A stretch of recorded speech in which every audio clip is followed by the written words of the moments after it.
state the obvious, is a really good football game for us and a good win for our team.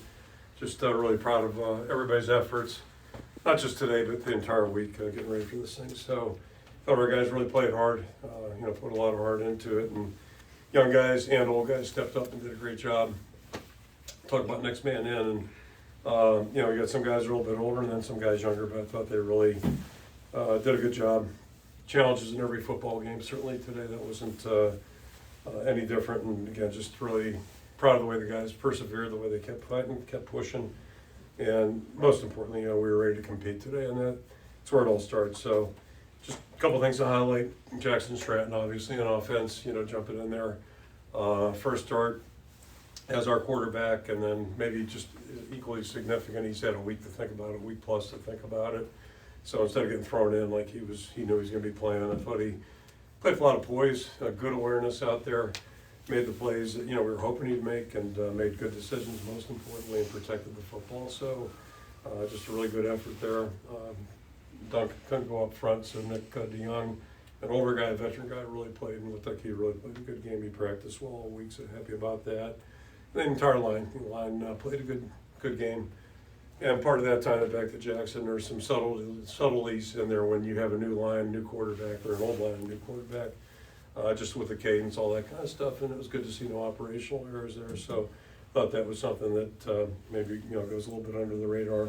And defensively, just a really good effort by all quarters. Good job up front, putting pressure on the quarterback. Hopefully we're going to try to disrupt him, try to disrupt the receivers a little bit, and not let them just run free.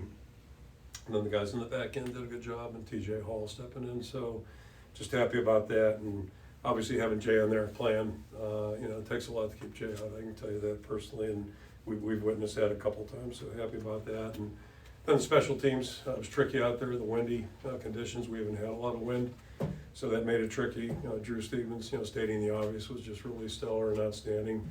And Reese didn't get a lot of opportunities, but I thought he did a nice job when he did. And the one punt into the wind was huge, in my opinion. Just really did a good job of helping field position. And then Weege, didn't wasn't much in the return game, but just a good job of using judgment back there. And so that's certainly good to see as well. And then just little closing things. It was our best start on the road this year, which is good to see. Not that it's going to factor in moving forward, but that's certainly improvement. Thought the first half really played out about as well as we could outside of the turnover. But controlling the ball, keeping it on the ground, and trying to keep their quarterback off the field, that was paramount in our thinking. And so just really pleased about that way that unfolded, the way our guys responded there. And then the last thing, just talk about the environment in college football. It's we're in different times than we've ever been, and knew that. Talked about with our team last weekend actually, and just it's a really easy time for players to be distracted. A big news flash right there, but not that there are new ones, but there are some new ones right now. So we're in a little different period of time historically, and it's interesting, but I think it's a real credit to the guys that were out there competing today.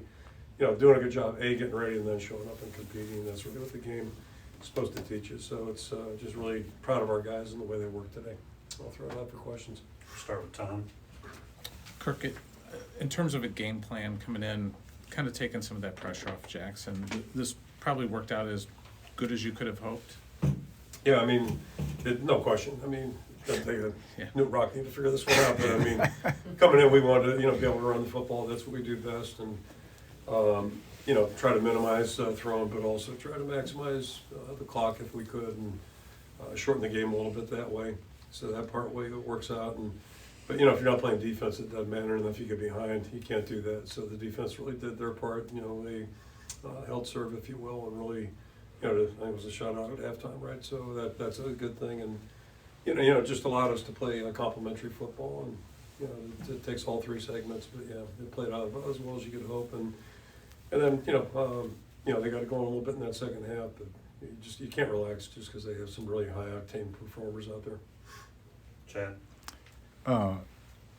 Tuesday we left kind of unclear on quarterback, obviously. How did you see Jackson, I guess, handle that part of it? Just not knowing what was going on for a little while, and then maybe more importantly, how did you see his teammates come to his assistance, rally around him as the week went on? Yeah, we're not unique in this way, but we have really good guys on our team, really good guys and our team guys, and they support whoever's in there. I don't think we've had, in my time here, the guys in this camp and guys in that camp. I don't think our guys operate that way. They're for whoever's going to be in there, and that's part of the next man concept. So, we were just, it's whoever's healthy is going to go, and whoever's healthy is going to get snaps, and that was an interesting scenario as well. But everybody just, if Jackson's there, he's in there, we're going to support him, and he's earned a lot of respect too in a short amount of time just by the way he operates, and so it's a good thing, a really good thing, and it's a good thing to see those guys play together out there today. John. With Cade, kind of what can you say in terms of the nature of his status? He was mentioning having a setback on Sunday. Was that something that he flagged? Was that something medical staff flagged? And Yeah, I'll say a couple things. And first of all, maybe I should quit saying anything because a dissection and talk about the new era and the social media world, all that crap. But and the other thing I'll say about let me say about the Cade specifically. I hope people that aren't so engrossed in what we do, which we all are engrossed in, I believe it's our livelihood, that sometimes you got to step back and have some compassion for the people that are out competing. You think about the last 3 years for this guy. I mean, he has had a rough go, and I always tell players, injuries are nobody's fault. They're not. It's part of the game. It's part of what we do in November. They tend to pop up, but I think people need to just settle down a little bit and have some compassion for the people involved. These guys are all college kids. I mean, they're kids out there doing their best. And then the other commentary I'll give you on concussions, and I didn't get a master's in anything, so I don't have a medical degree. But sitting in a lot of medical meetings and just watching, 25 years ago we didn't treat concussions. We've come a long way. I'm thinking about one player specifically 12 years ago who actually got knocked out in a game, came back, took a while, a couple weeks, whatever, came back and played, and then in practice just got hit about that hard and down he went. So my assumption was this guy will never play again. Came back the next year, never had an issue. But my point is that concussions are extremely unpredictable. They're day to day, and when you have a setback 20 years ago, you don't worry about it. But now we do have a protocol. So. Unfortunately, he can't get over the hill, and it's hard, and it's you can imagine how frustrating it is for him. And then hope you can appreciate, I'm not going to share anything with the injury-wise because there's a competitive, didn't necessarily want our opponents to know we had one quarterback coming into this game. Hope you can understand that. So I was going to give you one tip about Hercules' injury from today, but I'll probably leave it go because I might get scolded, so I'm not going to do it. But it was the left side that was hurting. Okay, but I think he's fine. Chad. Below the belt. You can use your imagination. Speaking I don't know, it of, was the left side. He told me in the locker room. Okay. You gotta laugh. Caught me off That is guard fun. there, yeah. That's the situation. How and when did you find out Jamari Harris wasn't going to play, and what is his During the status week, against going and forward? he's been through a lot medically too. I just talked about Cade's Yeah. Last 3 years, and Jamari's got hardware in his leg, and sort of three components to it. You've got the medical staff says he's cleared, the player says he's good to go, and then the coach has to say, yeah, I think you can function out there. All three have to be aligned. And the first one, if the medical staff says the guy can't, it doesn't matter what the coach or player Right. think. So it's pretty simple there.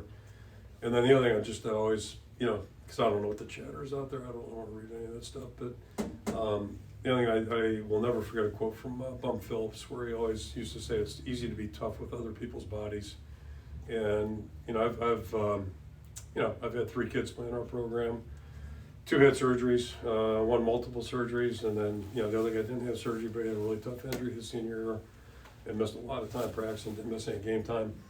So, it's you don't know what kids are going through and what they play with and all that. And everybody's got different, pain thresholds and, different circumstances medically. So anyway, but yeah, it was during the week I just found out, he didn't think he could go, and so hopefully he can get himself healthy and, do what he's got to do and, move forward. following up off that, Wait, do you, hold on, John. Tom. You mentioned Tuesday distractions. Your end of your kind of commentary today, you were talking about the state of things. Yeah, You're a it's a mess. you're a football coach. Yeah. How are you dealing with all of these different competing interests that are going on right now? You know, it's been a long time since I was in the NFL, but when guys hold out in the NFL, you coach the guys that are there. Simple as that. And, you know, great quote from John Wooden about, you know, don't worry about what you cannot do, worry about what you have, you know, what are your strengths. And I think that's something all of us need to be mindful in life, because we all have limitations or, you know, issues and problems. And promise you, in football, everybody in November's got issues in college, and they'll be the same way a month from now in the NFL, although they got a pretty good jump on it too. So you coach the guys that are there, and you know the guys are able to play, and you go from there. And then the other part is, I mean, the reality of the environment that we've created, not intentionally, but it's just a really unhealthy environment right now for college athletes, and it's a tough time, really confusing time for them to be navigating. And it's the irony is, like, it's so simple, but it's so hard. It's like doing anything well. It's so simple to know what's paramount for success, but to stay, you know, not get distracted and get off the track about what it takes. A lot easier said than done, because, you know, all populations have distractions, and college kids have always had them, whether it was, you know, females, alcohol, drugs, you know, 50 years ago, now we got a whole new set of circumstances. Social media, just, you know, the open door we have with NIL, transfer portal, all that stuff. And then a whole wave of people that are advisors that have come in to help these guys, right, and help those families. So it's a really interesting time period right now in our profession. Talked about this week, and I told her, you know, I asked her, I said, tell me I'm not crazy. I think there's some encouragement based on what sounds like we're gonna do moving forward. There's gonna be some structure, because we all need structure. We all need to know what the rules are and then play within them, you know, and that's kind of what we need. So hopefully that day's coming. I think it might be, and that's reason for optimism. But flip it right around. I mean, you know, Laporta 2 years ago got scoped on, coincidentally, I just kind of ran into this the other day. November 22nd got scoped, and you couldn't keep him out of the Mississippi City Bowl, a meaningless bowl, right, by the experts. You couldn't keep that guy out of there. And you think it's a coincidence? He got drafted by the Lions and went to a Pro Bowl his first year. Jack Campbell, are you shitting me? Him missing a game? And you saw Jay Higgins, right? I mean, this guy, you know, you better knock him down and keep him down if you're going to keep him off the field. So that's what you love. And we got a lot of guys like that. I mean, a lot of guys are just like, you know, here we go. We'll finish up with two more, John and Chad. And just for, they've all been cleared to play, okay, so I'm not making that judgment. I'm just talking about guys that are, like, nobody's full speed right now. Following off that with the conversation you had with Jamari, do you anticipate him being an option on Friday, or Yeah, is we'll he see. done? We'll see. I'll let you know what I think. I can let you know on Tuesday, but yeah, we'll see. It's like that with everybody. You know, we'll all know more. And some of them, like, you know, Reese Vanders, I told you the other day, I'm not optimistic. Bowl game, he should be great. I hope, you know, unless there's something crazy going on. Who else did I give you last week who was definitely not playing? Brendan. Who was it? Brendan. Yeah, we'll see next week. But I mean, his rehab's going really well, but probably not. You know. Okay, last question, Chad. Yeah, I mean, at this point, I guess, seeing what you saw today, would Jackson do you think Jackson will start against Nebraska? Based on everything I know, it's few the proud the free out there. So, you know what I mean? And he's the leader of the group right now. Yeah. So yeah, I would assume so. But we'll see what happens when the week comes. But if we got to practice tomorrow, which we won't, but we will on Monday. You know, I assume he'll be the guy in there. Yep. Okay. Thank you guys.